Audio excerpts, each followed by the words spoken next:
सुप्रभात बच्चों। आज हम पढ़ेंगे अपना व्याकरण।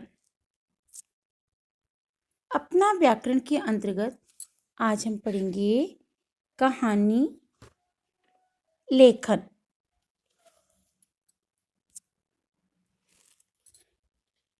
कहानी लिखते समय हमें एक बात ध्यान रखनी चाहिए कि कहानी स्पष्ट हो।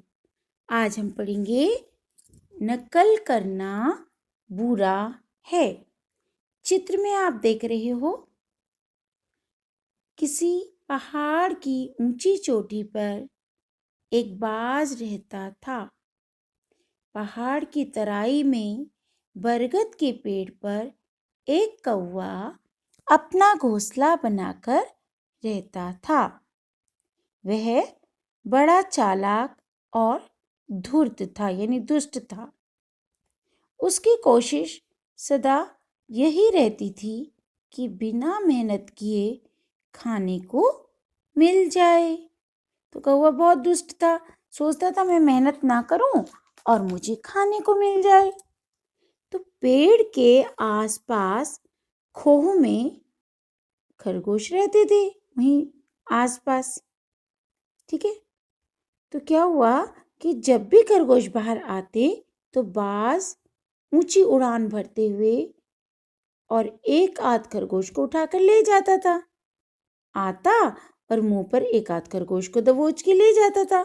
जो भी खरगोश बाहर निकलते थे, क्योंकि खरगोश मुलायम होते हैं और उसकी तो चोंच बहुत तेज होती है। वो फटाक से आता और एक खरगोश को दबोच कर ले जाता, आराम से खाता रहता था। फिर क्या हुआ, एक दिन कौवे ने सोचा वैसे तो ये चालाक खरगोश मेरे हाथ आएंगे नहीं, अगर इनका नर मांस खाना है तो मुझे भी बाज की तरह करना होगा। एक झपट्टा मारकर इन्हें पकड़ लूंगा।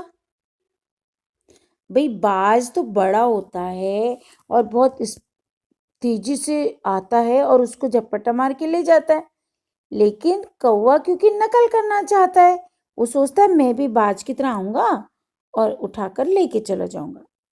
फिर क्या हुआ, दूसरे दिन कौवे ने भी एक खरगोश को दबोचने की बात सोचकर ऊंची उड़ान भरी। बहुत ऊंचा उड़ा और सोचा जैसे खरगोश निकलेंगे झपट्टा मारकर उन्हें खा लूंगा। फिर उसने खरगोश को पकड़ने के लिए बाज की तरह जोर से झपट्टा मारा। अब भला कौवा बाज का क्या मुकाबला कर सकता था? भाई बाज तो बाज होता है, कौवा बाज का मुकाबला नहीं कर सकता, लेकिन उसकी जैसी नकल करना चाहता था। तो खरगोश ने उसे देख लिया और झट वहां से भागकर उसी चट्टान के अंदर घुस गया अपने बिल में। कौवा अपनी ही झोंक में चट्टान से आ टकराया। झोंक मतलब अपनी स्पीड से, क्योंकि तो बहुत तेज स्पीड से आ रहा था और चट्टान से टकरा गया।